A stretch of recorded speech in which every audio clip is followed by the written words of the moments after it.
Hey guys, welcome back to Vertical Momentum. I'm your host, Richard Kaufman, also known as the Comeback Coach. Guys, this is going to be an amazing episode. If you love to read like I do, I've read over 6,000 books. I finished this book. You might not be able to see it. It's a 584-page book. I finished it in 2 days. I couldn't put it down. By now, one of my new favorite authors, she was actually introduced to me by a gentleman named Mr. Robert Garcia, the Warrior Strategist. With Robert, I love you. Thank you so much for all you do. Without you, I wouldn't be doing this. So, Rob, I love you. You know that. So our friend Dana, she has an amazing book, and we're going to be not only be talking about how to write a book, but we're going to talk about paranormal stuff, and Halloween's coming up, so we might get into some of that. So, Dana, welcome to the show. How are you? I'm doing good. Hi, I'm Dana Encarnacion, the author of Tinker's Affliction. I'm trying to get that in screen. It is a new adult paranormal romance about a girl genius named Tinker Thompson getting adopted by a family of werewolves. We have plenty of real life topics that talks about generational trauma, generational curses, power, identity, and it's just about a girl trying to find a permanent home for a change and a family of her dreams. I love it. So, growing up, obviously, we all go through our trials and tribulations. And I don't know if you've seen my post yesterday, but it was actually because of your book.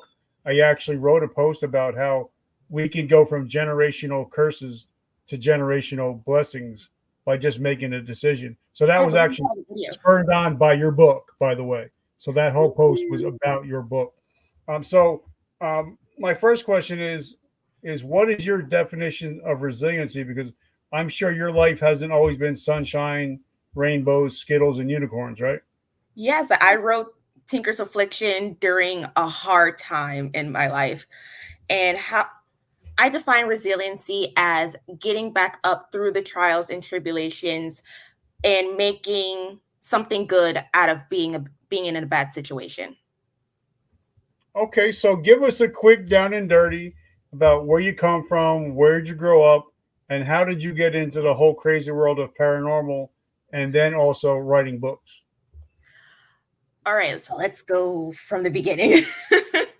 So I was born in Montgomery, Alabama, but I grew up in Charlotte, North Carolina. I was raised by a single mom.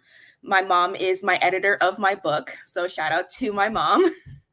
She is an Air Force vet. She is an amazing person. I love her.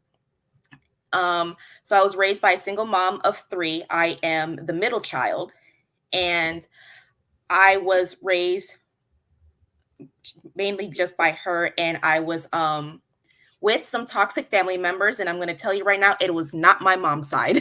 I love my mom's side of the family. So the other side of the family, I had to visit them every summer until I had to beg my mom not to take me there anymore. So they were the kind of people where they operate on children must be seen and not heard. And and you are invisible. You are invisible until they need something from you. And so that basically subjected me to silence. And I was forced to become an introvert, which I really wasn't. I was a very outgoing, bubbly person. And so I pretty much just lost my voice. And so I operated the whole be seen, not heard. And I gained like so much anxiety from people just looking at me. I was like, no, it's like, ignore me. I'm supposed to be invisible. And it wasn't until the fourth grade, we came back from summer and we were supposed to write what we did that summer. So I wrote the whole story and I'm just like, I am talking and no one is telling me to shut up. And so that's how my love for writing came. And like, I always had an active imagination. So I started writing stories for myself, and it was just fictional stories because I loved cartoons. I loved the Disney princesses and all that. And so I just like love writing down my own stories that I can go back to and read. And so mainly I just like kept the stories to myself because I didn't want someone to take away my voice and take away what I enjoyed doing, which was creating my own stories and like having fun with my imagination. So that went on until 2015. I was in my sophomore year in high school, and my friend introduced me to this writing platform called Wattpad. And so it's a reading platform. So like, and that's a lot of indie. That's one of the many places where indie authors grew their platform and created their stores and put their stores out in the world. So I took a leap of faith and I wrote Tinker's Affliction. It was like one of the many, because I had like 12. I was writing 12 during the whole duration. And so that's how I built my platform and built my confidence and my voice. I had a voice that no one could take away from me. And that's how my writing career and my dream to become an author came about. Okay, so first of all, because I got to ask, and I might know the answer, I may not know the answer. Go for it. You know, Charlotte, there's the Bobcats. Yes. But me and you are both Lakers fans. So how did that come about? I just had to ask. So I'm not really much of a sports fan, but I love North Carolina. I love Charlotte. Charlotte has been great to me. So I will support the Bobcats even though I haven't watched a single game. Okay. So when a person says, like when I wrote my first book, it was only like 77 pages. My last book was even shorter than that. It was like 43 pages. But did you have some people when you were saying, I'm going to write a novel? I mean, for me, 584 pages, that's a whole novel to me. So did you have any people who were saying, well, why, maybe keep it to yourself, or maybe did you hear any flatback, maybe you shouldn't publish, or did you hear anything like that? Majority of it was good. It's like, oh my gosh, I'm so excited. It's like, are you going to plan on publishing like the other books you had? Because remember, I was writing like 12 books at the same time as with Tinker's Affliction. It's just that Tinker's Affliction had the most attention, had the most hype. So majority of it's like, they were so happy. It's like, oh my gosh, like keeping you in the loop, this and that. But there was like one person, like they bought my book, and it was so weird because they were like with me during the beginning when I first started out. So it's like, why the sudden change? And so they bought my book, and all saying, they say like, hey, I finished it in such and such days. And it's like, oh, great. So like, I'm over here like excited and whatnot. It's like, I'm starting out and I'm getting like a whole bunch of buys on my first month of publishing it. And it's like, what did you think? And then it was just filled with nothing but like, yeah, it could have been better. I'm like, I really didn't even change much of the book. And like, it's like, okay, like, constructive criticism, like, it's like, explain, like, it's like, elaborate if you don't mind. And they elaborated it, and it didn't make any sense. And I'm like, okay, maybe this is just me. So I showed it to my mom. It's like, hey, can like see if this makes sense.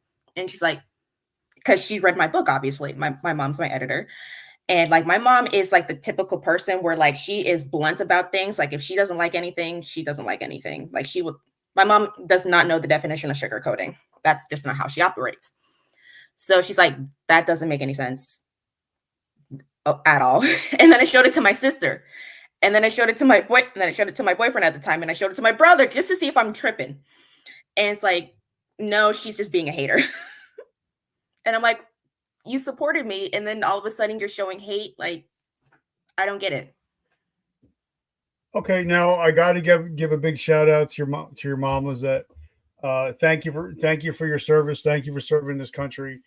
Thank you for editing this amazing book. Like I said, it's 584 pages, but it read like it was 50 pages. So I just want to let you know that. And I have to tell this story if you don't mind. No, not at all. This is your time. Thank you. So I told you that my mom is my editor, and I was trying to find editors, and because my book is so huge, I was looking at $3,000 for just one edit. And it's like, yeah, no. So I had to like edit to the best of my abilities, and then I handed it over to my mom, who is familiar with the genre. And my mom used to be an editor back in the day, so like bonus. So my mom made a deadline for herself to finish the book in a month. It's like to finish editing the book in a month. So my mom works a 9-to-5 job, and she also has like other responsibilities and whatnot. So this was her schedule for like 30 days. Say woke up, got ready for work, went to work, came back, took a bath. I already had like dinner done. because like I'm doing this full time. Say take a bath. She would sit down, crack open her laptop, and then she will edit my book until she is seeing stars. So sometimes like she would finish at like she would stop editing at like midnight or like 1 o'clock in the morning, or like sometimes 2 o'clock in the morning if she's just like on a roll. And then she would repeat that for the whole weekday until the weekends. She would wake up, get ready for the day, sit right back down on her bed, crack open her laptop, and she is editing all day until she is seeing stars again midnight. She did that for 30 days for me. And the whole book is class, nothing but class. But you know, a lot of people think I'm just going to write a book. It's easy to do. I'm just going to get on my laptop and write a book. And people have no clue that to be a successful author, like Rob, I think Rob's up to like 12 books now. He's got another one coming out. But there's a process, and it's not an easy process if you want to put out great quality stuff. I mean, anybody can put out just crap, but it's never going to be sold. It's never going to be bought. Nobody's ever going to share it if it's crap. So what was your writing process like when you knew it was going? This is going to be a book. It's actually going to go out into the ether. It's not just going to be on my yellow pad at home. So what was your process like? So for Tinker's Affliction, it came about when I was reading a story on Wattpad. It was literally only like 6 chapters long, and it was abandoned for 5 years. Like the last it was updated was like in 2010. And I'm like, no, this is such a good premise, because it was about a girl with the ability to talk to animals, and she got adopted by a family of werewolves. And I'm just like, I loved that premise so much.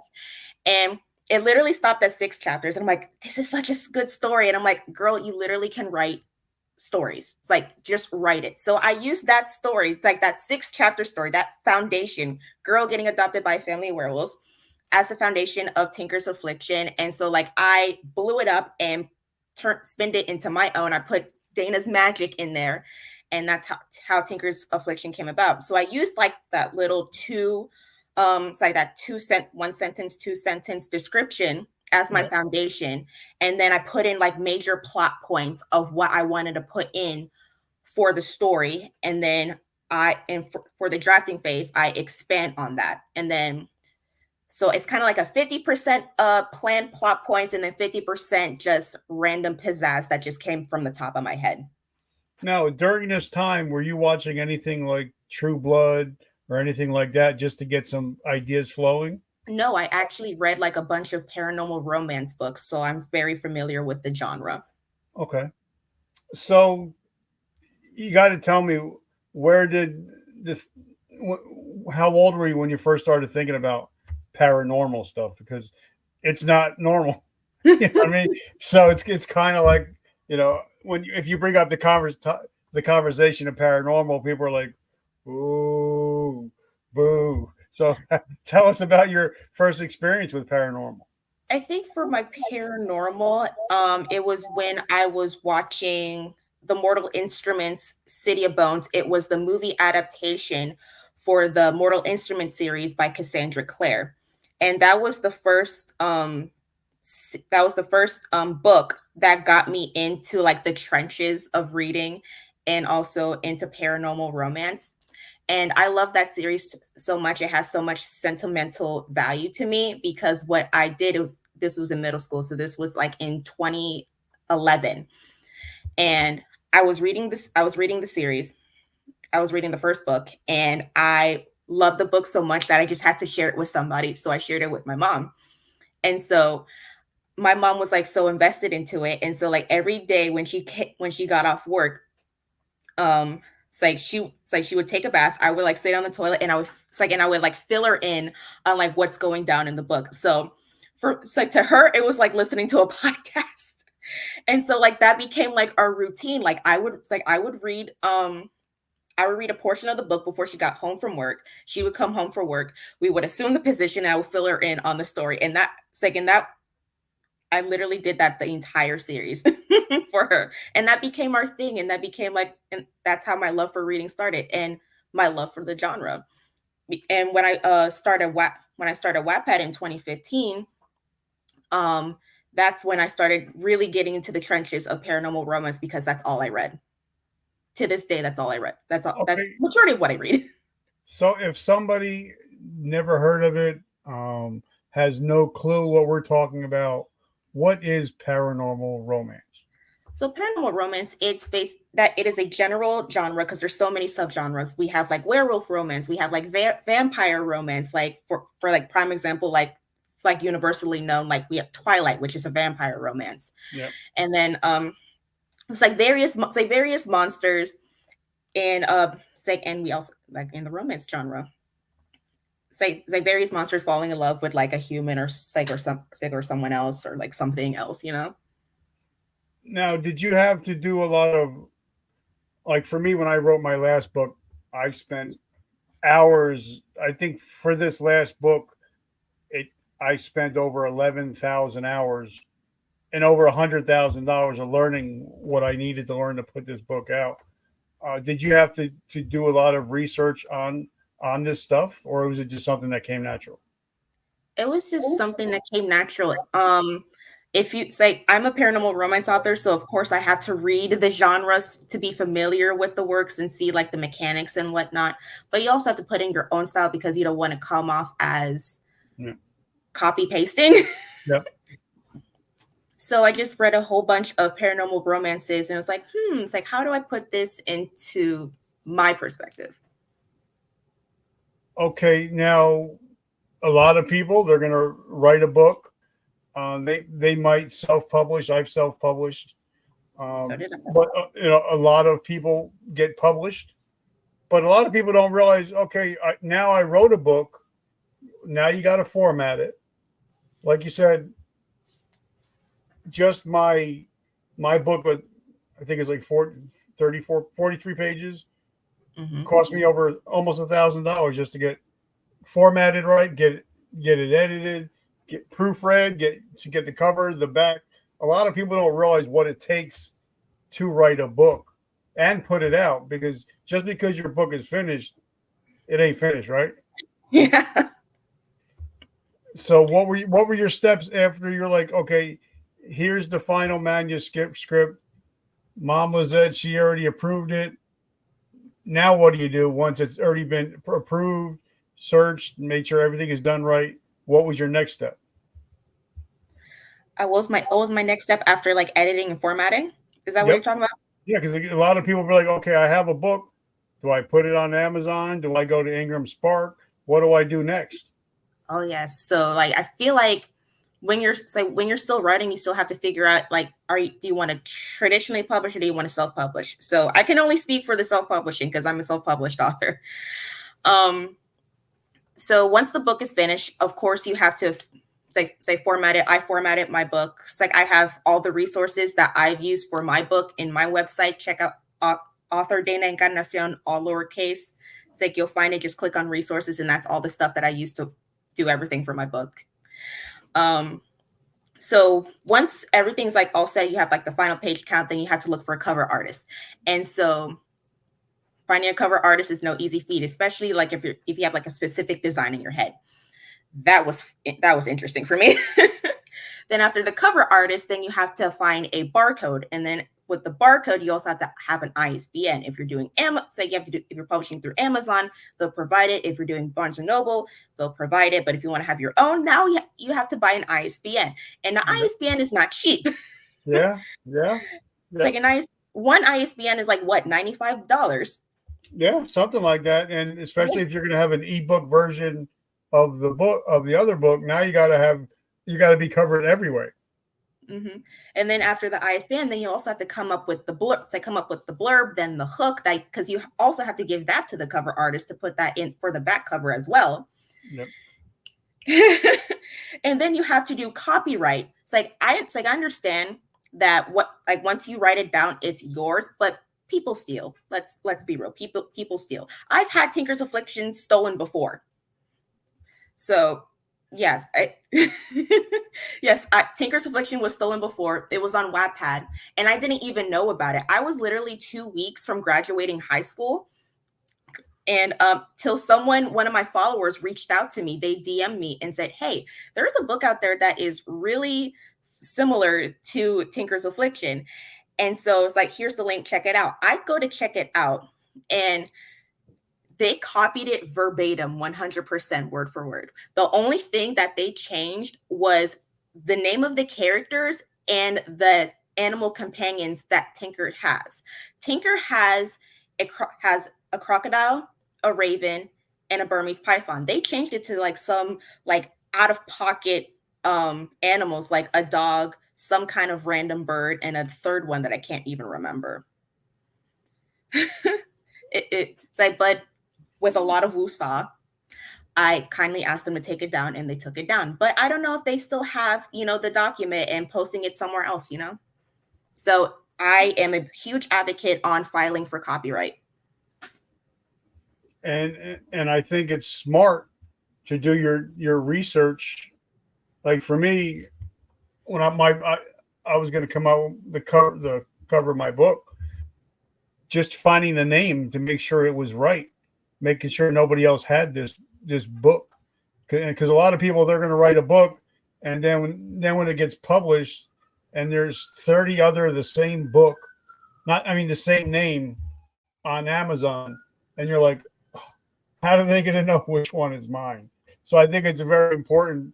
I've never seen a name like that, so I don't think it's going to. If somebody puts their name in the search, I don't think any other book's going to come up with that name. Yes, that thankfully it's like it's the first option on Amazon. So that was done on purpose, right? I mean, you didn't just pick any kind of generic name where anybody that's got 5 other books, it's not going to be lumped in there with those books, right? Yeah, how I title my books is that I want to hint off what's going to happen in the book and what the book has. So affliction means to cause pain and suffering. So put Tinker's Affliction, it hints off that Tinker is causing pain and suffering in some kind of way. Okay, so now talk to us. Just because you have a book, it's out on Amazon, Barnes and Nobles, Walmart. If you don't promote it correctly, you're going to hear crickets, because there's I don't know how many books come out every single month, especially self-published authors are putting out 1 or 2 books a month. So I think once your book comes out, that's when the actual work begins. Yes. So marketing is the hardest part. Like getting in touch with people like Robert Garcia. He does my PR, social media, making sure that you're out in the public eye. So talk to us about how important the work after it's published is sometimes more important than the work. Because there's some books that actually suck, but are marketed so well that they're going to be bestsellers. But I think it's because of the marketing. It's getting your feet on the ground, meeting people, talking to people, shaking hands, kissing babies. So talk to us about how important that aspect of being an author is. So you're supposed to be marketing the book as soon as you write it. And it's like, hey, this is it's like I'm writing a book, like this is what my book is going to be about. These are like the tropes. And like this is my deadline, and it's going to be about this and this. And then like you have, you're posting your journey of your book, and now people are excited because like, oh, you're getting closer. It's like, oh my gosh, I'm so close to having like this book in my hands. I'm super excited. And then like you're doing like skits of the book, like what the character is going to be like, just making it fun and interesting. And then when the book is finally published and it's in your hands, and then you have people like talking about the book, so like word of mouth is huge. And what you say, another thing is that you have to be consistent, like post every day, just like how you write like every day, or like however many days, like how you're consistent with it, right? Yeah. And so post every day, even if you're not writing that day, post about the book. And so I'm huge on like consistency and marketing, and I'm not gonna lie, I was struggling. I would only post like once a day. And then like I'm off the grid on weekends because I don't work weekends. But I try to post like every day. It's like just to remind people. And consistency is like seems to be like the biggest factor. And what I would suggest is to like have a planner. So like I keep like a little mini planner next to my desk. And then what I do is that I put like a star on the days to signify that I marketed that day. And it's kind of like a little rewarding task. You know, what did I say? The ABC, always be closing. You know, it's same thing with marketing. But something like for me, I found out like my first book, I pretty much didn't market at all. One thing I didn't do is I'm doing now is when somebody gets the hardcover copy of my book, if they like it, I actually have them take pictures of holding it and leaving a quote, and then they send it to me, and I put it out, and that's because that's just showing social proof. I can say that my book is the best book in the world, which it's not. But if Robert Garcia says you need to buy Rich's book, then and he's holding it, that means it's real. But I also realized because I had some conversations with Alex and Layla Hormozy that I think that authors should have 3 tiers in their sales process. Like you can buy my book, my ebook, I think it's $11.99. You can buy my hardcover book cover from Amazon for like $15. You could buy it for me autographed for $30, and I give you $1,000 in bonuses. So for me, I think I wish I would have known that because now I have 3 different tiers that people can either get the ebook, like I said, because some people don't. I like books. Like I love this book. I love your book here. You can't say I love this book because I like to outline it. I like the cover. I like to mark it up. But I also like an ebook. If I'm going on vacation somewhere, I'll bring the ebook instead of having that. So how important do you think is to have a couple of different tiers of your book and not because people, everybody digests different, digest stuff differently. So I think it's important to have a couple of different tiers. What are your thoughts? Oh yes. I know that there are like different kinds of readers. Like we have like the ebook readers, we have the physical readers, we have like it's like the audiobook readers. Audio, yeah. So I normally read on my Kindle or like read through my phone, some kind of digital device. But I also love to read physical because I love to like annotate my books. And I've just recently a couple months ago, it's like the beginning of this year, started to get into audiobooks. And I love audiobooks because I'm a slow reader. So like, I can only like be able to read like 30 pages a day before I'm just like, I am seeing stars. Like I need to take a pause and then I won't touch the book for like a month. So I love listening to audiobooks because I can go through like 4 chapters in like 45 minutes. So it helps with like being consistent and tackling the never ending TBR. And I did send you my first book. I sent it through it went through, Yes, I just saw it. it should have went there. Are you planning on doing, 584 pages. That's a long audio book. Are you planning on doing one? Oh, so yes, I want to have my book in like every format because there are different types of readers. Like I said, like there's ebook readers, there's physical book readers, there's audiobook readers. It's like I also love immersion. I also love immersion reading where you're listening to the audiobook and following along with the physical. I love that. Me too. I agree. And so like I want to have like all the formats so that way I can like target all the people with the reading because I understand. And so my goal right now is to have it in every retail store, in indie bookstores, and in libraries, because we all know like physical copies, like in this economy, it's a struggle. So I want to have it available in libraries, and if you love it, if you love it really much, then you can like get the book as a trophy, because I do that. Yeah. So okay, so what I know you have you're working on another book because I never thought I was going to write another book until Rob put out a post, and I'm like, I guess I got to put out another book. But I mean, I have another book I'm writing now. It's called Too Dumb to Quit. It's going to be different. So now, because you have the writing process down from the first book, what have you learned what not to do from the first book that you are doing in the second book? Ooh, that's a good question. Um, for starters, be consistent with your writing, because when I first started out, I was just writing for fun. I was just writing to escape reality. And now that it's a career, I can't just like stay away from my book for like 3 months because like I just don't feel like it. Now I set this schedule to write my book. So I only write on the weekdays. Weekends are my off days. They're like my mental reset before I jump back in on Monday. And so I set this schedule. I use this writing it's like I use this writing website called Readsy. And what it does is that it has like this little tool where you can configure the days. So say like I want to write 100,000 words by December, which is what I'm doing. So I want to write 100,000 words before December 19th, but I only want to work on weekdays. So I click on the weekdays, I exclude the weekends, and then it does the math for me, and it tells me that I have to write 400 words a day.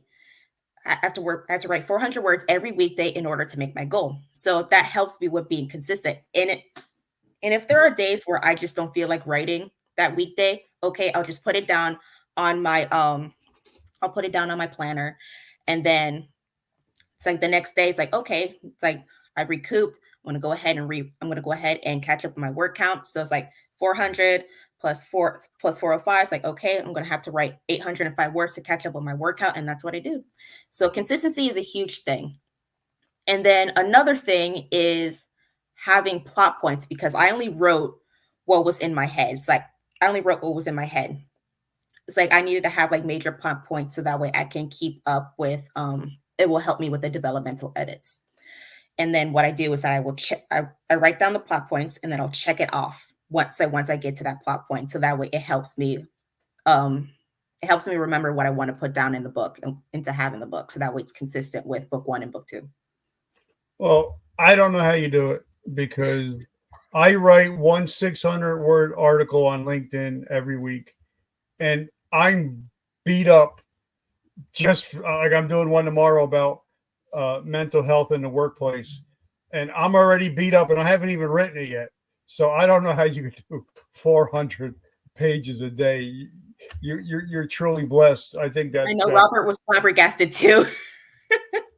I mean, that's a lot. But like I tell everybody, if you're going to be an author, if you're going to be a speaker, you got to put in the reps. You got to put in the work. Like for me, in order to get where I'm at, I've spent now over 12,000 hours and over $100,000 in classes, courses, including Rob's course, by the way, to become the podcaster and author and speaker that I am. I think you have to put in the reps, but you got to act like it's a job. Like this is what I do. This is my profession. And like I tell you, if you're going to be a podcaster and you don't want to put in the work, don't become a podcaster. And I'm sure same thing with authors, right? If you don't want to put in the work, if you don't want to put in the screen time, then it's not going to happen. Yeah, it's not easy. So how in the world did you hook up with Robert Garcia? He's actually he's friends with my mom. So my mom met him through one of his clients.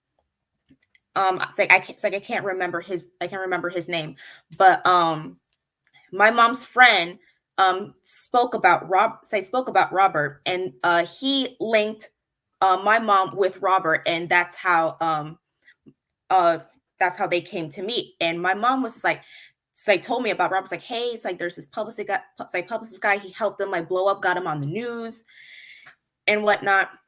And it's like I think he'll be really helpful with your getting your book out. And so we talked about it, and I was like, why not? Because I really want to go ahead and like spread this. And so we spoke on the phone, And like it's like, and he pitched like what's like what he does, and I'm over here like in the kitchen, it's like listening to him speak, and it's like, and I'm like going through like inner turmoil. It's like I have to talk to so many people, and like, and I'm an introvert, so like I'm just like social anxiety is like no, but I was like I went ahead, it's like took a leap of faith. I'm here now talking to you, and so this is like my fourth interview. This is like my fourth interview. And so now that I've got my feet wet, now it's like I'm confident and I'm so grateful that I took the leap of faith and met Robert. So you would definitely give Rob a big thumbs up. Oh yeah, for sure. Me too. Like I said, without him, he edited my first book. He actually did the cover of my first book.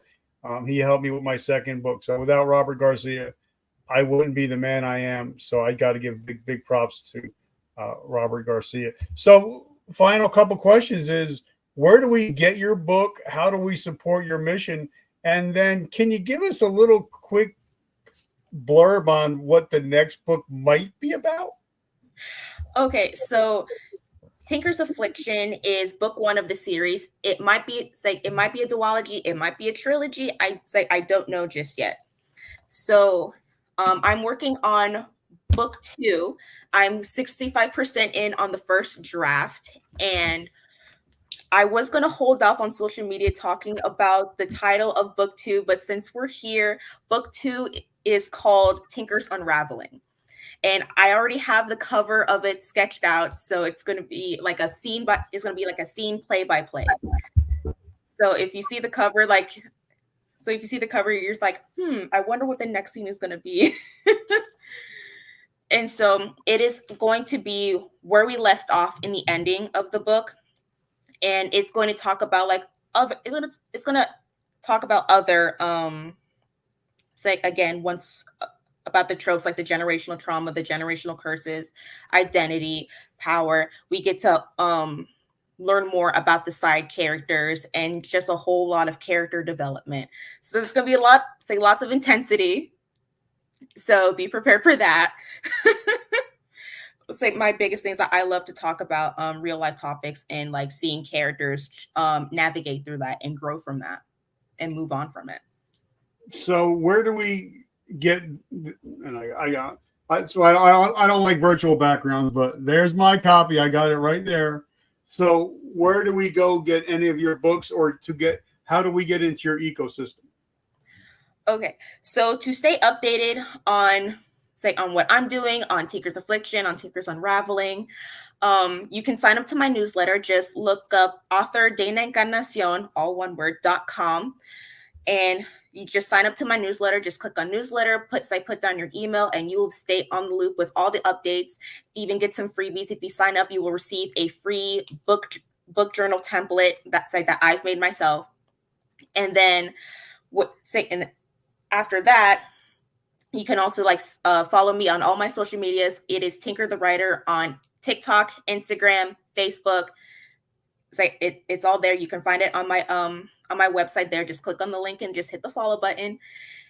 And you can find Tinker's Affliction, my beautiful, gorgeous, thick baby. You can find her on Amazon and Barnes & Noble. And I'm in the process of publishing it through Ingram Sparks. So it's going to be available on all retailers and indie bookstores and libraries. And Ingram Sparks, I love them. I use them. I'm actually going to go order. When I hang up with you, I'm going to order 50 copies of my own books because I sell my autograph version so I can make the full nut instead of giving Amazon most of the nut. So I just want to. So yeah. I want to give shout outs. I want to give shout out to Robert Garcia, of course. Your beautiful mom, Lizette. I want to give a big shout out to her. I want to give a shout out to Celsius for keeping me energized in my 6 interviews for today. And guys, I'm also, if you want to live the life that I live, like I'm going on my 6th vacation coming up next month. I'm spending 8 days in the Bahamas. No internet, cruising the world. But the best thing is because I have a podcast and because I have books that are available 24/7, I'm making money 24/7. Even when I went away to the Bahamas in July, I was away for 8 days with no internet.